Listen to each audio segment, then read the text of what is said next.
It's time to accelerate. Hey friends, this is Andy. Welcome to episode 524 of Accelerate, the sales podcast of record, where I hold in-depth conversations with today's leading experts in sales, marketing, and leadership 6 days a week.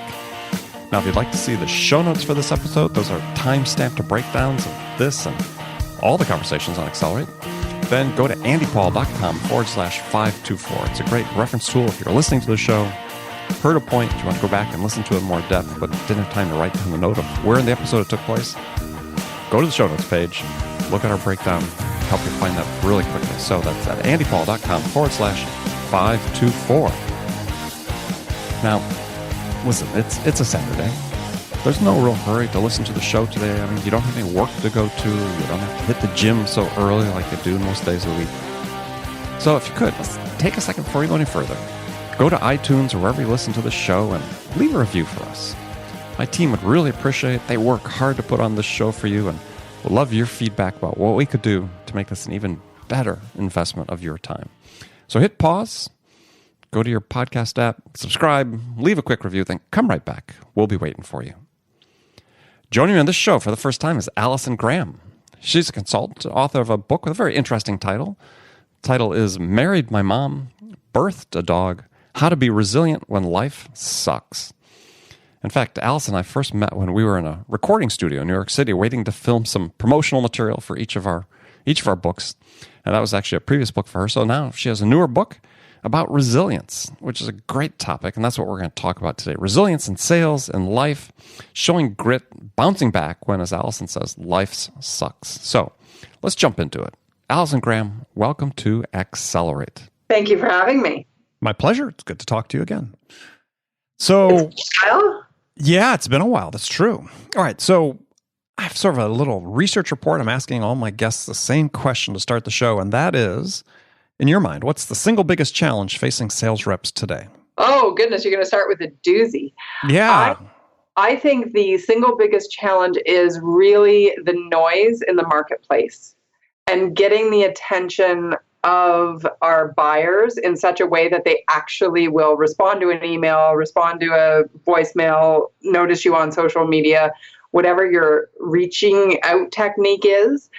Trying to rise above the noise and everybody else who's doing quote unquote the same thing and figuring out how to rise to the top. So how do you do that? I mean, A, you think it's harder than it was before? Oh, absolutely. I think it is more difficult. Why? Why do you think it is? So if I think back to when I began my career, so here's an example.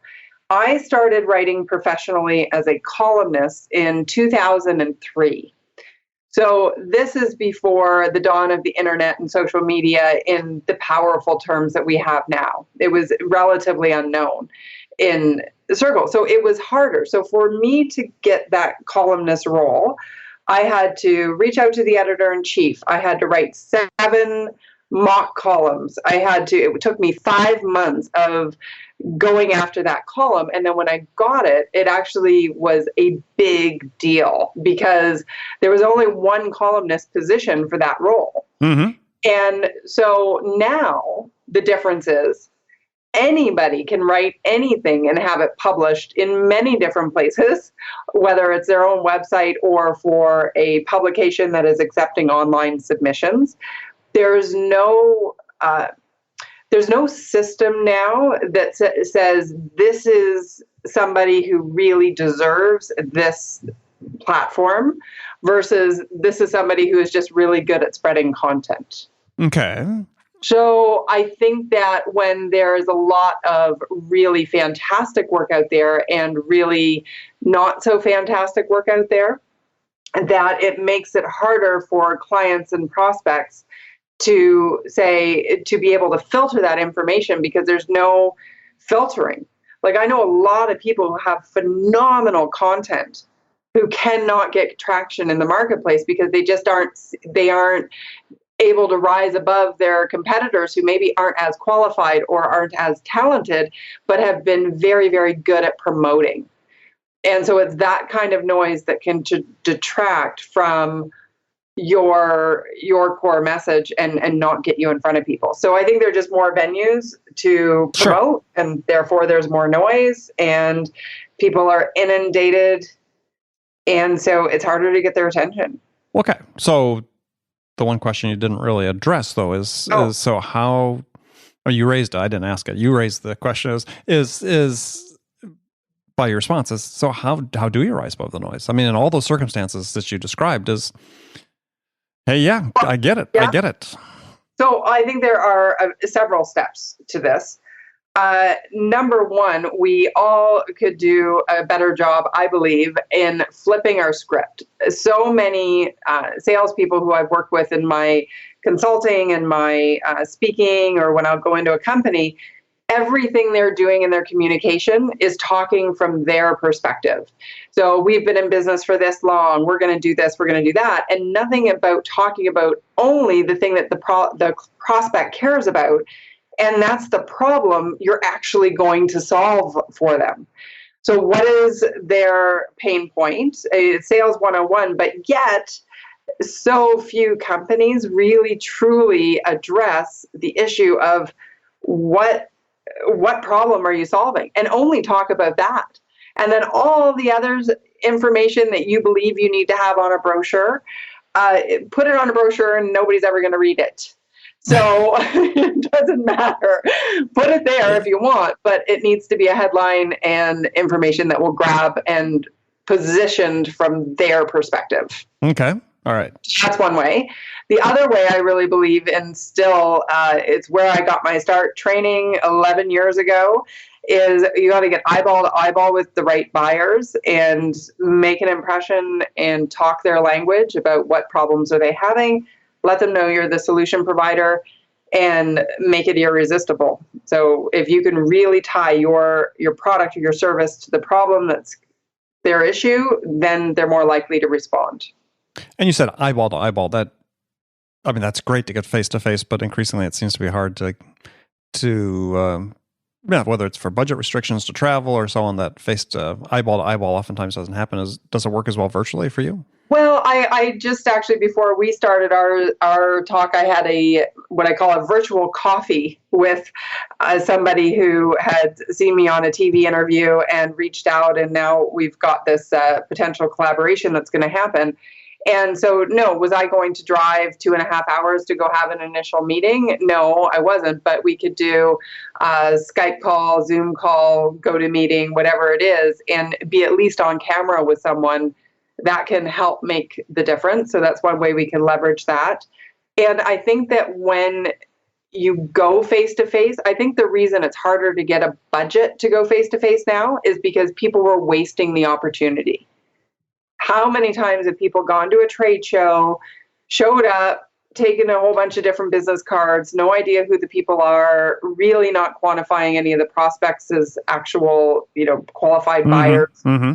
And then they get back to their office, they never do the follow-up, they don't get any value. And so why would, if you're the CEO yourself, or if you have to answer to somebody who's on the budget line, why would they send you again? There's absolutely nothing quantifiable coming out of it. And that's why I believe my sponsorship, leveraging trade shows and sponsorships program has been so successful over the last 11 years, because we talk about having a framework of preparing before you go. Here's what you need to do. Here's how to approach the event or trade show when you're there. And here's what you do afterwards in order to really derive value from it and measure it. Right. And that program on its own, like just even having that conversation with people who are going to trade shows, they're like, oh yeah, and we know we need to do it. It's not rocket science, but we get busy and then the right things don't happen, and then you don't get the budget to get face to face.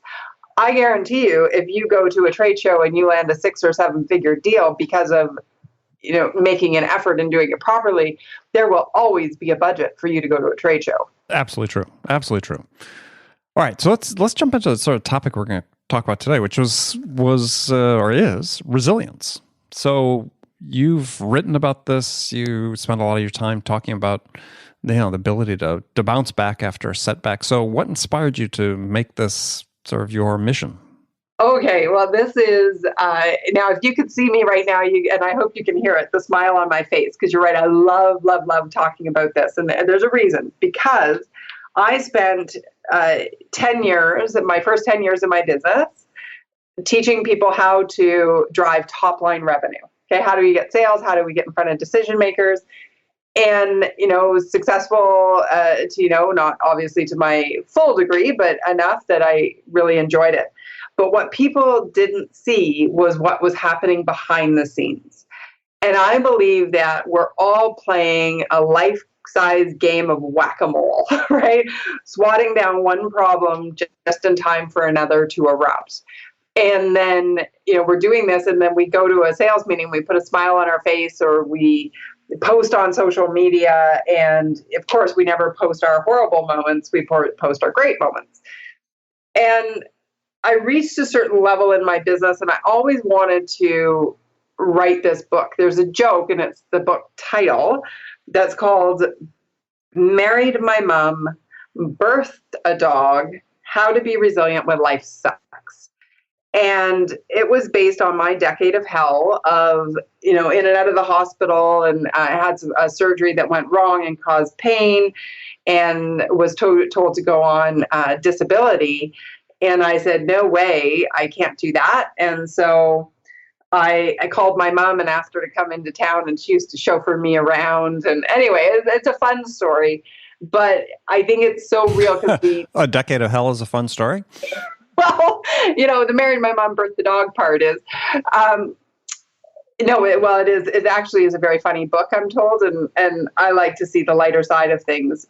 But I think we're all going through something, whether it's grief or, through this, I had 8 injuries like breaks or tears or with follow-up surgeries.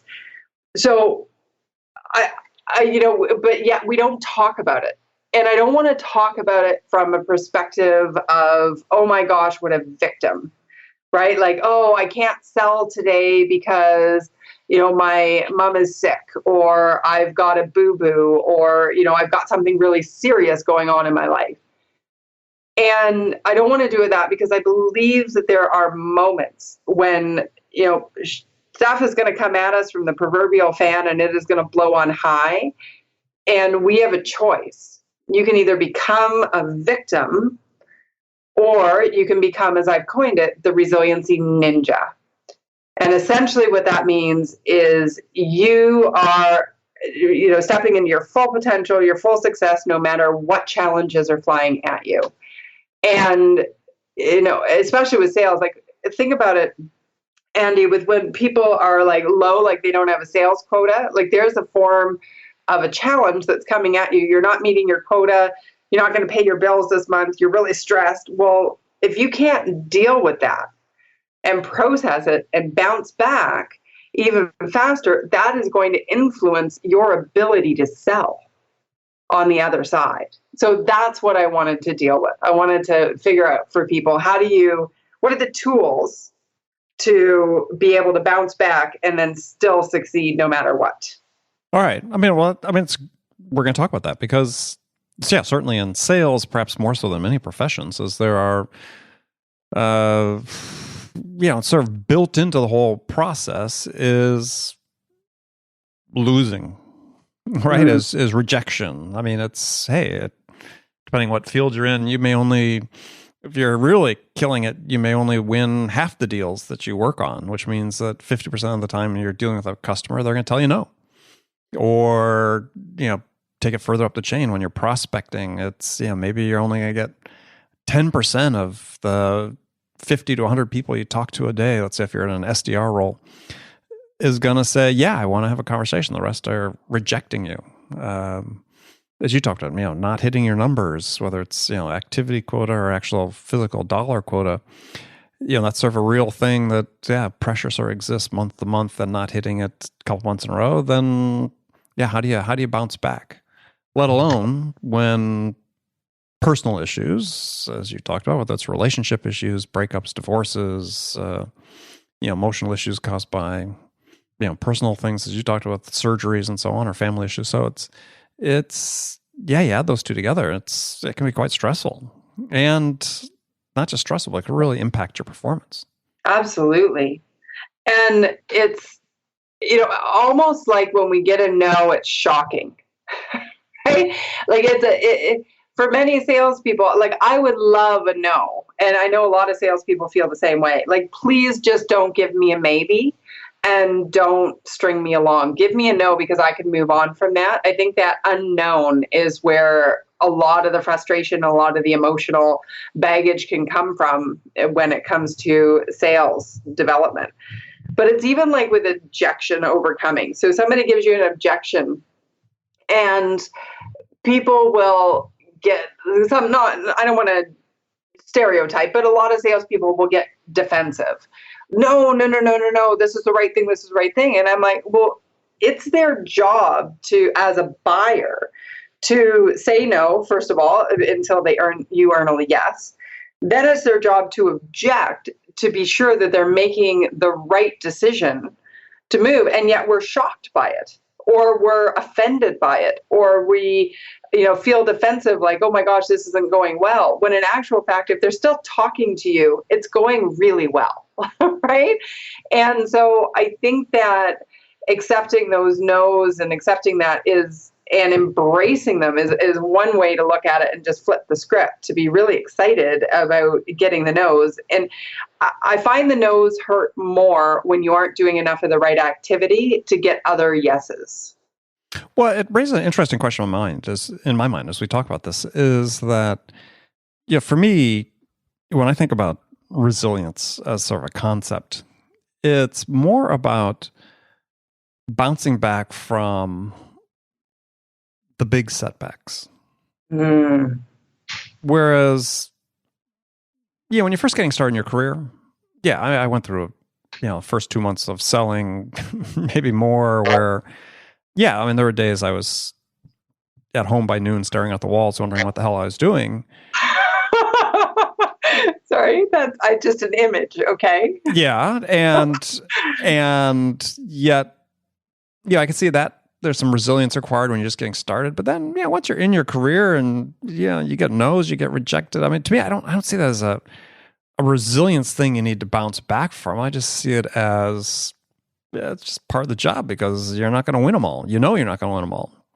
Right. So it's interesting because resiliency, I believe, is a skill that applies in the big and the little issues of life. Okay. Because if you get enough little no's or enough little stresses or obstacles that get in your way, and you don't know how to bounce back from them fast enough, then that will add up to a big adversity. And so managing your ability on the small scale is almost like, if you can be really resilient when something happens, and that, like, little happens, like a no with a deal that you really didn't care about. Then when a deal goes sideways that you really cared about, you already have the skill built in to process it faster.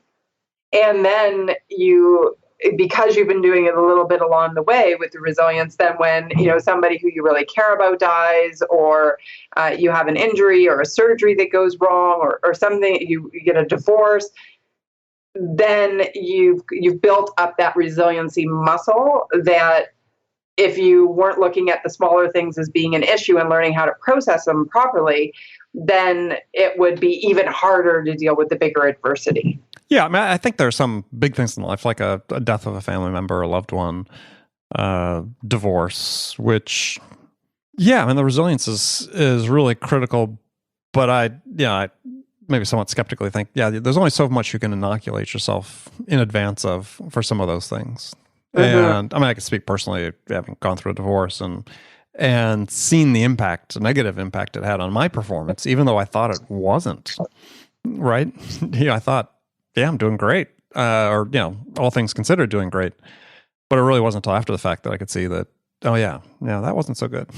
That sucked. That sucked. And that, I think it's really one of the hardest things for people is to understand that, when these things happen that are big, that are major, not just the day-to-day upsets, like losing a deal and so on, but, it could be a deal that I've had opportunities I've worked on that have been huge, worked on for multiple years that you lose, right? Yeah, I mean that's something that's pretty significant because you invested so much in it. So I think But you, even in those cases, I think you have to you have to have this ability to step outside yourself, and I think one of at least for me, the key things is step outside yourself and look back and say, okay, what's really going on here? Well, and so for the book, I actually created what I call the Resiliency Ninja Formula. And it's for this very instance because it combines your need to be self-aware about what is going on. So as a resiliency ninja, you would be quote unquote trained to, in the middle of that divorce, instead of having the hindsight is always 2020, we need to be able to catch the patterns that are happening as they're happening and understanding, okay, this isn't working, right? So with the self-awareness piece, then we look at our strengths from a heart perspective, a physical perspective, as well as our mental strength and our internal messenger of bullshit and all of those different things, self-doubt and self-judgment and all of that. So then I give the tools on how to actually calm those down and look at them and build them and work forward in the strength department. And then so let's ask that question. So what are some of the tools you talk about there that to tamp down the doubts? Okay, so number one is this internal messenger of bullshit, and I hope I can swear on your show. I hope that's all right, not offensive to anybody. I apologize if it is. Because we all tell in stories. So in the absence of fact, our brains will provide random information to fill in facts around issues. So for example, somebody walks by you, they don't say hi or they say hi and they're miserable. Our brain naturally will go to, oh my gosh, she must be really angry with me about the meeting last week, and fill in all the blank. And meanwhile, the person was just, you couldn't see the Bluetooth in their ear and they were on a conversation with somebody else, right?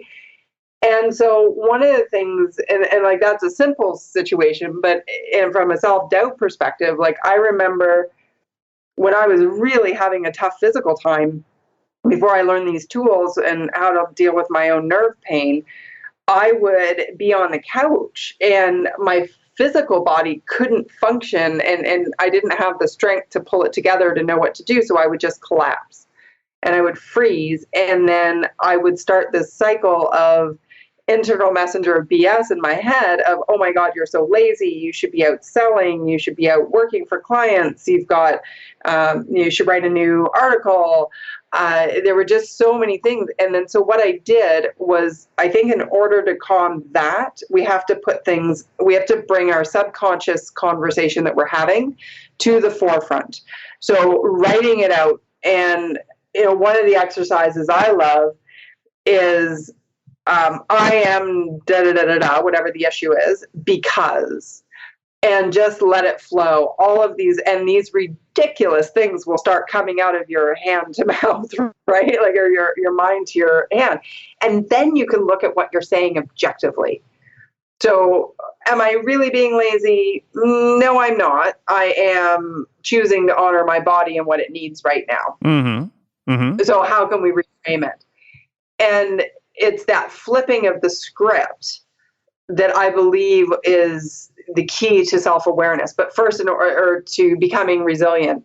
But at first, we have to become aware that we're even having the script. Well, so what role does, and I'm always curious to hear people's answers to this when we're talking about similar topics. So in your mind, what role does optimism? Are you going to ask about positive thinking? Well, yay! I think it makes you miserable. So, okay, here's the thing. Wait, you said optimism makes you miserable? Well, no, okay, so positive thinking will make you miserable, but it's aligned with optimism. So you can see the positive in a situation. That's not the same as saying the situation is positive. Well, yeah, no, I think right. So what you're saying, yeah, I think another way of saying it is that, somebody that's optimistic is like, and I'll give my own examples. I recently had a very serious illness and was hospitalized for a while, and have been slowly recovering strength from it. But by disposition, I'm pretty optimistic. And it was like, okay, this isn't so bad. But you're going to get through it. But I'm going to get through it. Yeah. But I wasn't like, Norman Vincent Peale, power of positive thinking. It was just sort of this inherent optimism that, this too shall pass.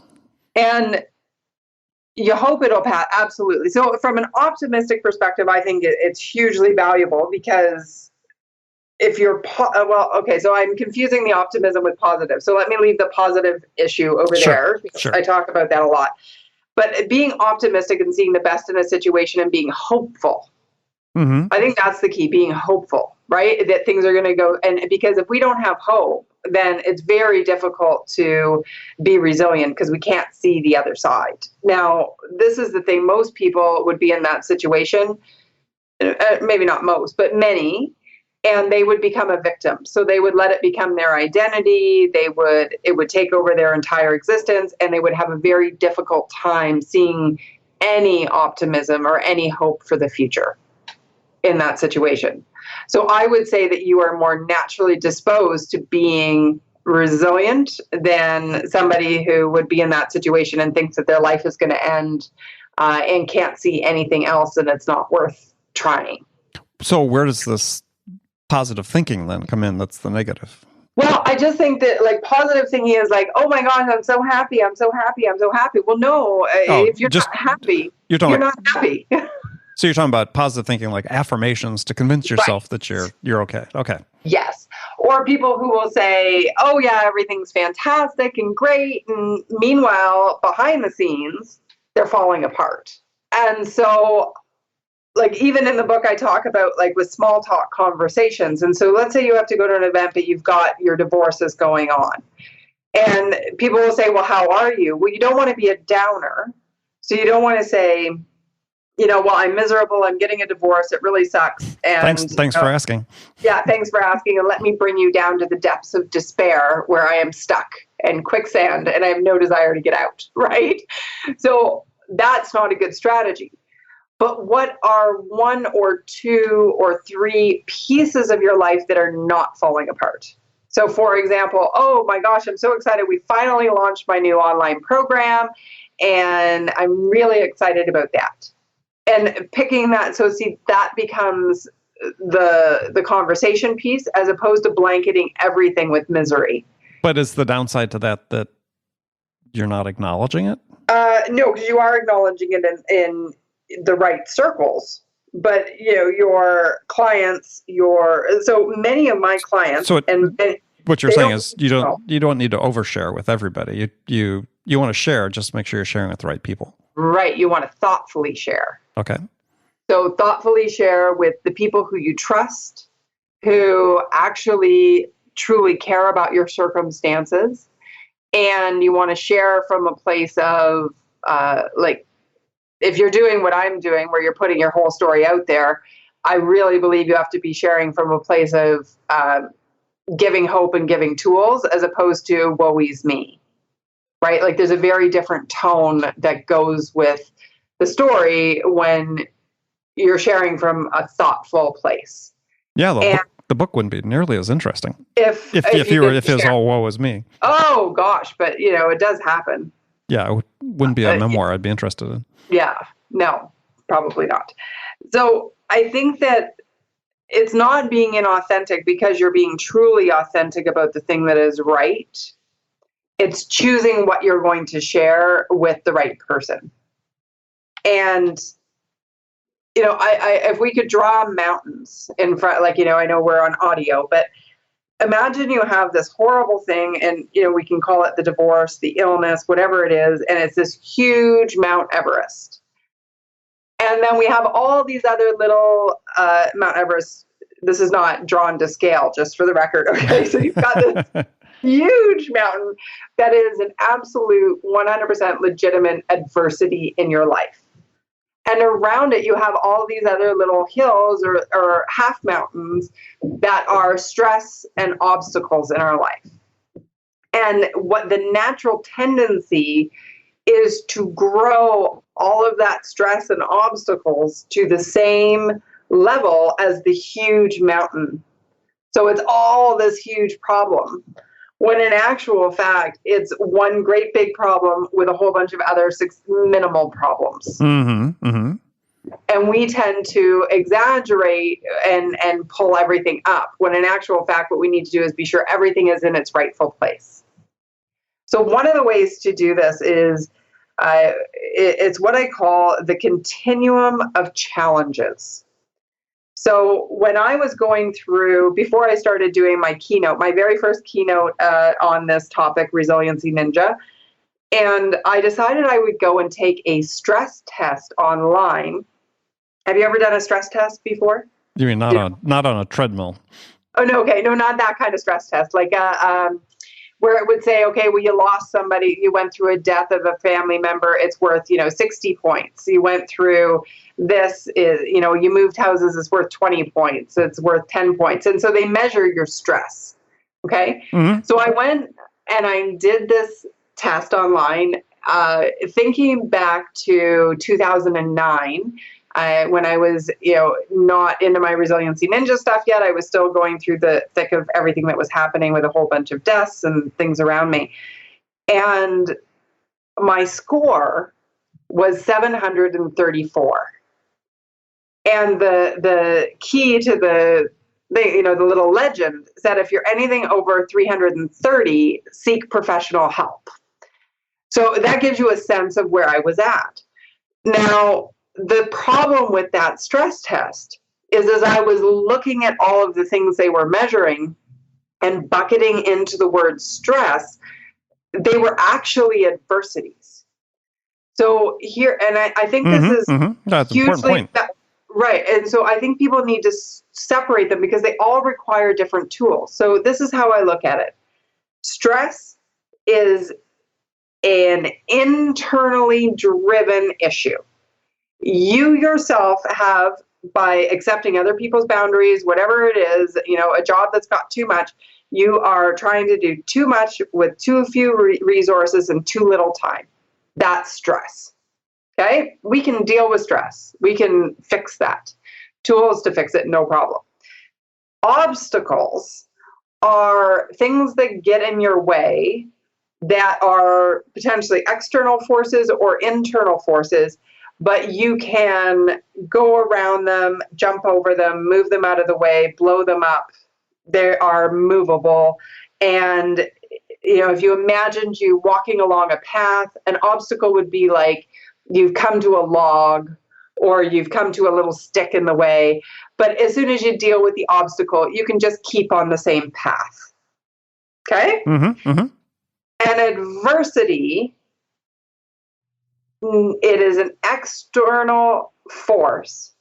That means nothing is going back to the way it was before it happened.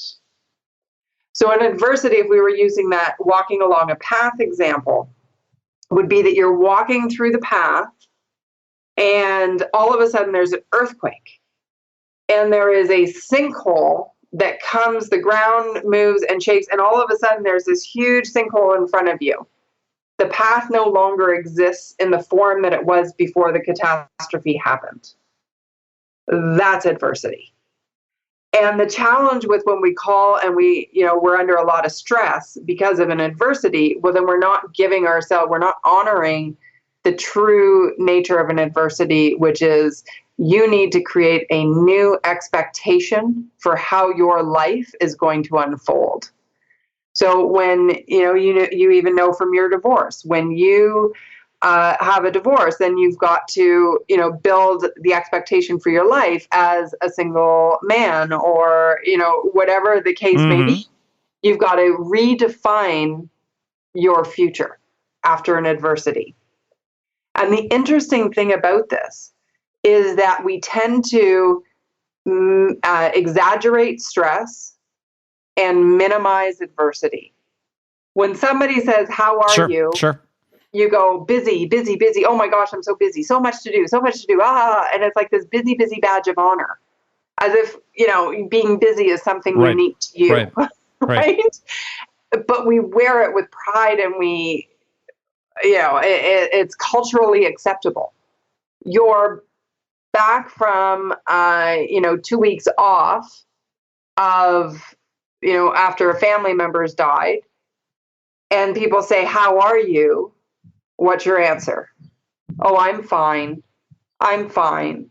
Right. We completely diminish the hurt. You're not fine. Your whole world has been rocked. And by diminishing it and not dealing with the pain. I remember when my dad died, I just kept trying to stay busy, busy, busy, busy, busy, living in this stress and owning it as a badge of honor, and never dealing with the true devastating hurt and allowing those emotions to be felt, that, I just kept pushing it down, Right. pushing it down, pushing it down. And then finally, when I finally truly felt the devastation of losing, my best friend and my sounding board, and the man who raised me, and I was daddy's little girl, and all of those other things. When I finally felt the devastation of that and allowed myself to bawl my eyes out and just eat bonbons on the couch and go through the true grieving process, then I was able to heal from it. Mm-hmm. But until we actually face it, like, I think I kept wishing that things would go back. Like, where's dad? I need dad. I need dad. Right. And dad's never coming back. I think this is a great perspective for people to keep in mind. And is that, as you said, is that we tend to minimize the big things, right? And sort of overstress sort of the day-to-day stresses. And it's an interesting phenomenon because you see it all the time, and I've experienced it myself. Right, is where it's really, as you said, really we're doing the opposite of what we should do, which is acknowledge the big things that are happening and pay not pay less attention, but give less credence to just sort of the day-to-day realities of the ups and downs that happen. Well, and think about it. We are never, like, as children, we are taught to diminish when something is hurtful. So fall, you have a little boo-boo, you stub your toe. Oh, you don't need, kiss it better. It's all gone. Yeah. Come home, you were bullied. Oh, they're just jealous. Don't worry about them. Oh, here, have some ice cream. It'll make you feel better. Don't cry. Right. Then, have a breakup. That somebody who you thought you were going to marry or whatever. Oh, no, lots of fishies in the sea, just ignore it, you're fine, let's go for dinner and get your mind off of it. And then all of a sudden we start diminishing the big things, right? So we're taught this pattern of diminishing as a human being when things hurt.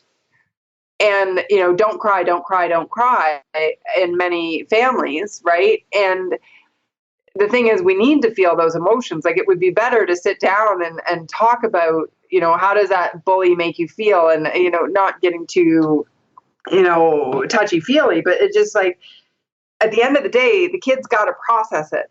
And he's got to learn how to process the fact that something really shitty just happened in his or her life. And if they can learn that skill as a child, then maybe as adults, we would be better able to handle the bad things that come at us. Yeah. All right. Allison, we're going to have to stop there. It's been fantastic. We've run a few minutes over, but it's a great lesson for people to learn is